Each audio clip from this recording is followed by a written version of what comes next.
Hello, welcome to County Courier. I'm Minnie Scipio, and joining me today is Deputy First Class Mike Russell from the York-Poquoson Sheriff's Office. The topic of today's program is the York-Poquoson Triad, which is a group that promotes awareness and education on issues such as frauds, scams, identity theft, and safety for seniors. Welcome, Deputy Russell. Good afternoon, Minnie. Can you explain to us a little bit about the history of Triad? Absolutely. Triad is a national organization. It's a partnership, really, that started in 1988 with three main groups. That was the AARP, the International Association of Chiefs of Police, and finally the National Sheriff's Association. These groups got together and looked at ways that they could partner with the senior community to reduce crimes that occur or are targeted specifically towards seniors. Okay. When and why was Triad started in York County? Triad in York County was established in 2004. Sheriff Diggs recognized the importance of gaining information from the senior community as well as imparting information to them, specifically for them.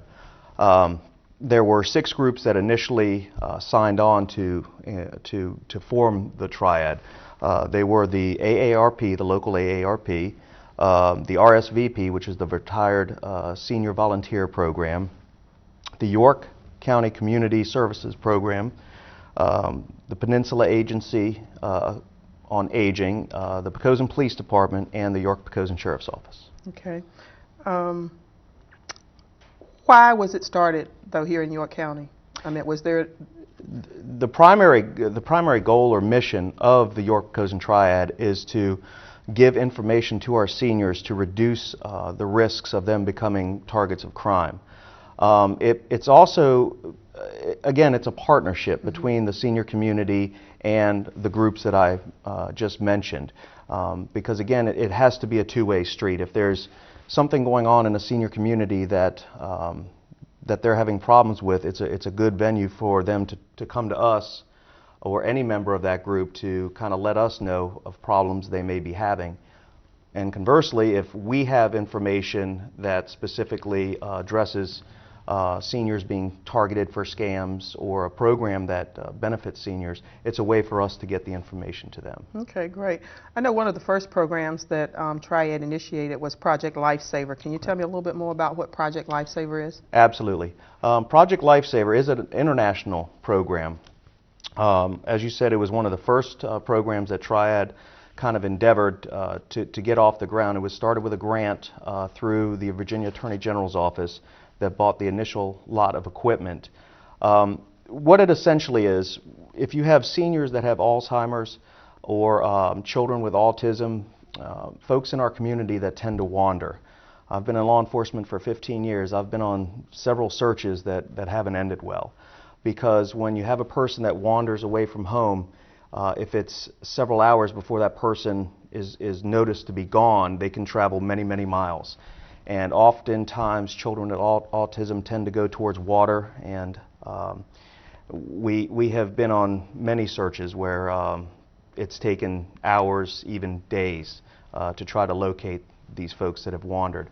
What Project Lifesaver essentially does is it takes a transmitter. It looks very similar to a watch. It can go either on the wrist or the ankle, and it sends out a frequency that is picked up by some equipment we have at the sheriff's office. So the whole premise of the program is when a person is discovered to have wandered away from home, they call the sheriff's office. We initially dispatch the deputies that are working the road, and then the people that have been specially trained in this program are also notified to respond. And then we start a tracking process using triangulation and things, different patterns. And the national average recovery time is less than 30 minutes. It's just invaluable. Go ahead. How do you get people into the program, the Project Lifesaver program? How do they get signed on to that? Well, the first thing they could do is contact the Sheriff's Office, the Crime Prevention Unit. There also is a website, Project Lifesaver International, at projectlifesaver.org has additional information. Maybe they have friends or family that don't live in York County. The program is available, like I said, nationwide and also internationally. There are a couple of things that need to be in place for someone to participate in the program. Probably the biggest thing is that they have to have a caretaker that resides in the home. So sometimes we'll have someone that wants to participate in the program, or they want to have their mother or father participate, but they're still able to live on their own. Unfortunately, we're not able. If they could live on their own, then they're not eligible for the program. This is for someone that basically needs round-the-clock care, or at the very least has to have somebody there to be with them, to kind of keep an eye on them 24 hours a day, 7 days a week, for fear that they may wander. The equipment itself is a little costly, but fortunately, through grants, through donations, and through Sheriff Diggs supporting the program with our budget, the $300 for the equipment is covered. The only thing that we ask for, and it's certainly not mandatory, we would never turn someone away for not being able to pay, is a $10 monthly fee to help cover the cost of the batteries. But again, if they're not able to provide that, we would never turn anyone that's otherwise eligible for the program, we would never turn them away. So you would take donations from individuals to help support the program? Absolutely. There's the wristbands are replaced on a monthly basis. The batteries are replaced on a monthly basis. The equipment gets updated as the program progresses. The equipment gets better. So there are costs associated with it that certainly if someone in the community or a business would like to contribute, it's a very worthwhile cause. Now, do you have individuals that are specially trained to be able to go out and search for individuals?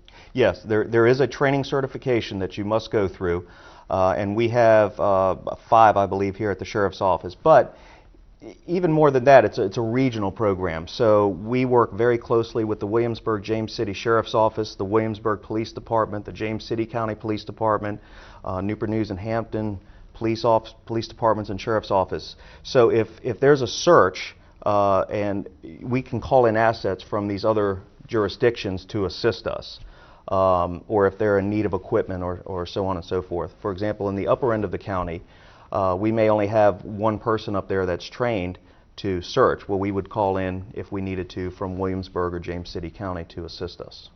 How long does it typically take for someone, once they call, okay, how long does it typically take for you to get out to start a search?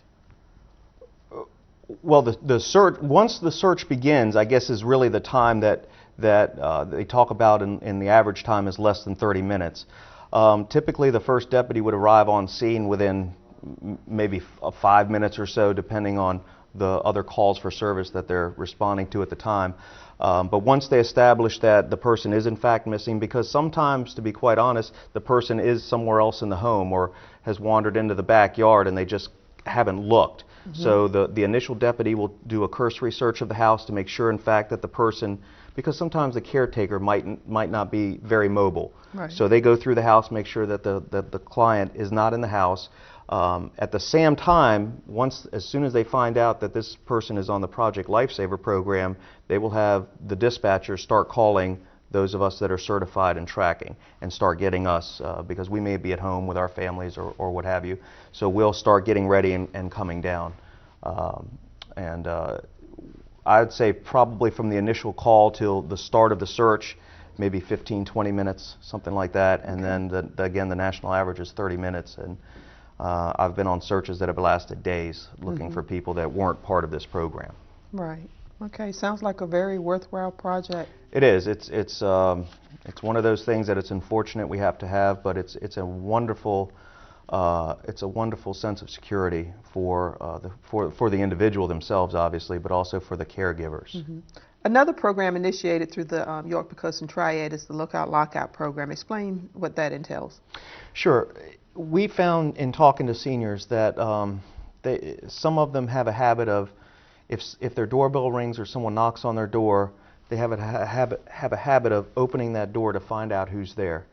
Well, in most cases that's okay, but there's that rare instance when there may be someone outside of that door that has ill intent for the senior. So we want them to be able to identify who's outside of their door prior to opening the door or without opening the door.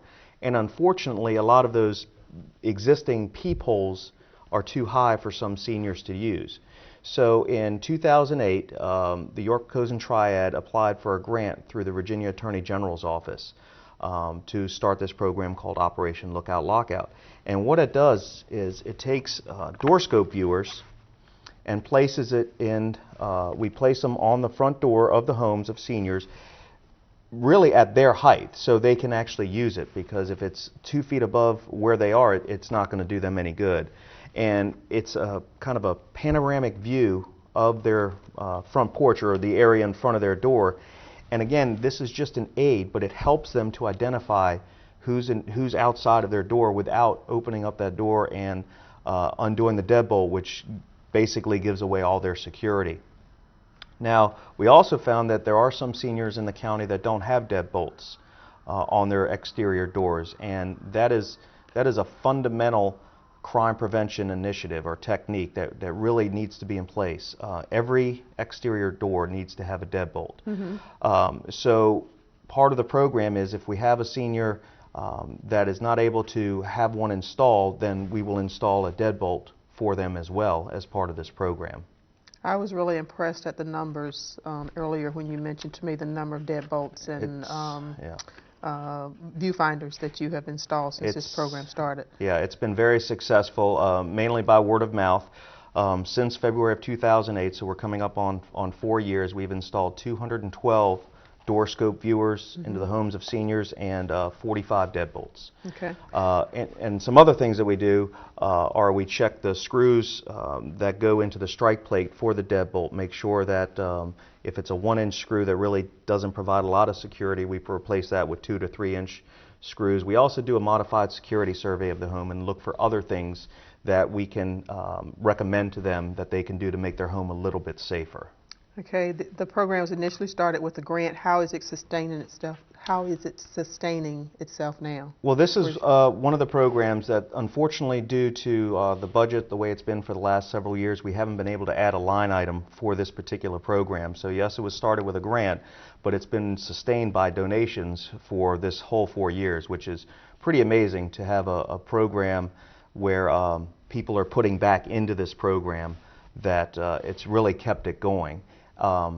Sure, there have been some folks that haven't been able to donate, and we would never turn someone away for not being able to donate. But if they're able to put back into the program, then it goes back in to provide more doorscope viewers and deadbolts for other members of our community. Okay, great.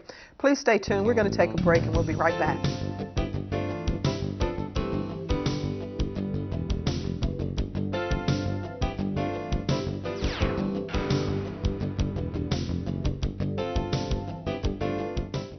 So, do you have any questions? What is your soup of the day? We have a mulligatawny soup. Oh, do you have any specials? We have a steak special today. Oh, how's that cooked? That's pan-seared and then... Does it come with a side dish? Is it grilled? Can I have it steamed? So, what do you recommend? What kind of pie do you have? You're an actor. Aren't you from Ohio? Any questions?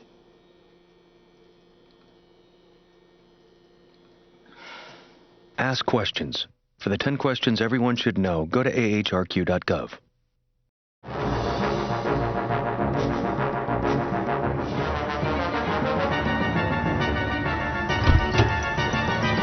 Oh, jackpot.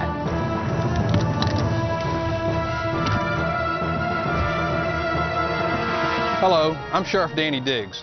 What you have just seen is occurring all too often in our community.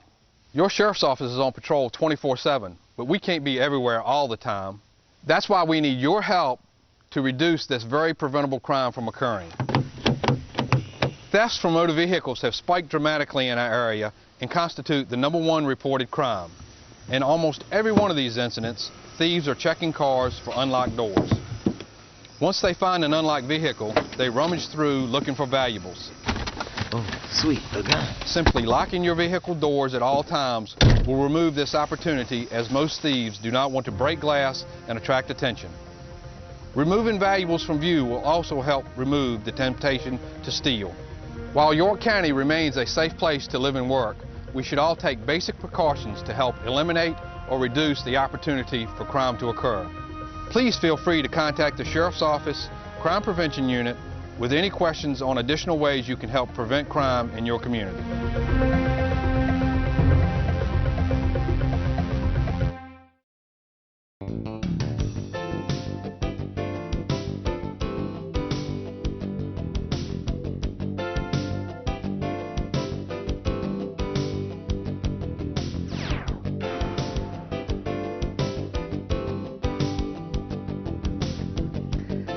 Welcome back to County Courier. I'm talking with Deputy First Class Mike Russell about the York-Poquoson Triad and programs that help to keep seniors safe. Mike, several other programs promoted through the York-Poquoson Triad is the Fowl of Life and the Yellow Dot program. Explain a little bit about those two programs. Sure. These have been very successful as well. The Fowl of Life program, the premise behind this program is if we have a senior, or really any member of a community, but it's geared mainly towards seniors, if they have medical conditions or they're on certain medications and they're not able to communicate that to responding EMS personnel or the deputies, whoever's first on their scene of their medical emergency, emergency service personnel know to go to the kitchen and look on the refrigerator for this particular packet. It's got a magnet on the back. And what this does, it allows the senior to put information on that they would want their emergency room doctor to know, especially if they're not, again, able to communicate this information. Recent surgeries, medications, allergies, prescriptions that they're on. And in any type of medical situation or medical emergency, seconds count. So the more information that an emergency room doctor has, the more quickly and accurately they can treat the patient. One thing that we stress about this is it's only as good as the information that's provided. So we really stress when we hand these out to seniors to keep this up to date. And for any seniors that have these at home, again, this is a reminder to keep this information up to date, as accurate as possible. And they can get one of those from the Sheriff's Office and maybe at the Senior Center? Yes, both locations. The Fire Department of Fire and Life Safety also hand them out. And it's not just in York County and the city of Poquoson. Other jurisdictions participate in this as well. So that if they have loved ones in other jurisdictions, they can ask for it. It's really, and I've used these several times when I've gone on calls and the person hasn't been conscious. I've gone to the refrigerator and physically taken it off, and it's just it's peace of mind knowing that that information is going to the emergency room doctor and they're going to be able to treat that person more accurately and more quickly. Okay. And know, and similar to Fowl of Life is the Yellow Dot program for the vehicle. That's exactly right. This is an extension of the Fowl of Life program, and this takes basically the SAM information and puts it on this sheet, and there is a decal that we place on the vehicle because we want uniformity in that. So if someone wants to participate in this program, we ask that they make arrangements with the Crime Prevention Unit at the Sheriff's Office to come by, and we will take care of that for them. And again, it's just a way to get more accurate, timely information to the treating physicians. Also, it has a spot on there if you're a caretaker for someone. If you have someone at home that's depending on you for meals or such other important services, that now we know that we have this situation there, so we can kind of follow up on that and help those folks out. Right, so that they're not left there alone waiting for their loved one to come home. Exactly. Okay, I know that the goal of Triad is to promote awareness on frauds and scams and to help keep seniors safe. And what other ways does Triad do this through programs? Well, specifically the presentations that we present are just invaluable in getting information out to seniors. That's kind of our bread and butter, is getting up-to-date current information in and then disseminating that to our community, but specifically to our seniors at venues such as the Senior Center. We've been to senior homes and given presentations. It's really educating, and that's what the Crime Prevention Unit is all about, and a great tool is the Triad program because it's a well-organized way to get this information out to folks. So identity theft is a big one, frauds and scams that target seniors, personal safety. We also do home security surveys and assessments for anyone in the community, but seniors are made aware of that through programs like Triad. Okay. A couple of years ago, I know that Triad started a cell phone collection and recycling program to help to raise some funds and to help keep phones out of the trash. Explain a little bit about how that works and where folks can donate. Sure. The premise behind that program is we take unwanted or unused cell phones and collect them. We have several collection sites at the county libraries, the county building, the sheriff's office, at Goodwin Neck Road. There's even one at the bingo hall on Route 17. And when folks donate their old or unused phones, we then turn that into a company who gives us money for them, is basically what it boils down to. And then we take that money and try to fund programs that Triad is involved with.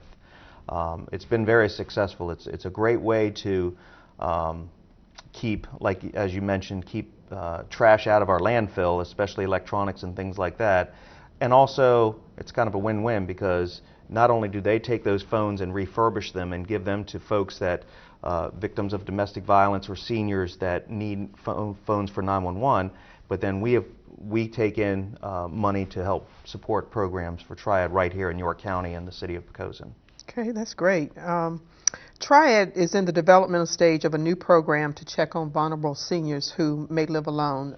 Explain a little bit more about how this program is going to work when it's developed. Sure, and we are in the developing stages of it. And again, this is through Triad. This was initiated by Triad, and this will be a Triad program where a group of seniors, primarily Triad volunteers or volunteers from Triad or others from the Senior Center, are going to take on calling seniors that may live at home alone and may be vulnerable to falling or not otherwise have folks around that can maybe check on them on a daily basis. So the way the program would work, a volunteer, a Triad volunteer would have a certain amount of people, and they would call them on a daily basis just to kind of make sure that they're okay.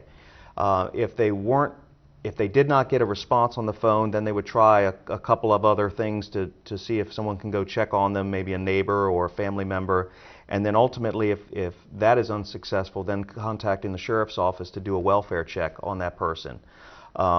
There have been many instances where folks have fallen and they are not able to get to a telephone or have really any other way to get help. So when they don't answer the phone, and we know that they're supposed to be there because they would notify us if they're on vacation or have a doctor's appointment or some other reason that they wouldn't be there. So we're pretty sure that they're supposed to be there and they're not answering the phone. There may be something wrong where they're having a medical emergency. So it's a way to help get help to them a little bit quicker. Sounds like a great program. Looking forward to. We need lots of volunteers. We plan on using alumni from our Citizen Academy. We've had the fire department talk about people that are involved in their CERT classes. It's really a volunteer-based program. Certainly Sheriff Diggs and the Sheriff's Office, we will do everything that we can to support the program, but for it to be successful, we really need those volunteers. Great, great, great. Does Triad have regular meetings? Yes, Triad meets on the first Tuesday of every month at 10 a.m. at the Senior Center on George Washington Memorial Highway here in Yorktown at Washington Square Shopping Center. The meetings are open to anyone 55 or older, or if there are any businesses that would like to partner with Triad, maybe take on assistance in some of these programs or maybe try to help fund some of these programs, they are certainly welcome to come to these meetings, see what Triad is about, and see if there's some way that they can contribute or give back to the community, specifically to seniors in this way. Okay, great. How can someone get more information about Triad? Well, you can always call the Crime Prevention Unit at 890-3642 or 890-3639, and we are in the phone book.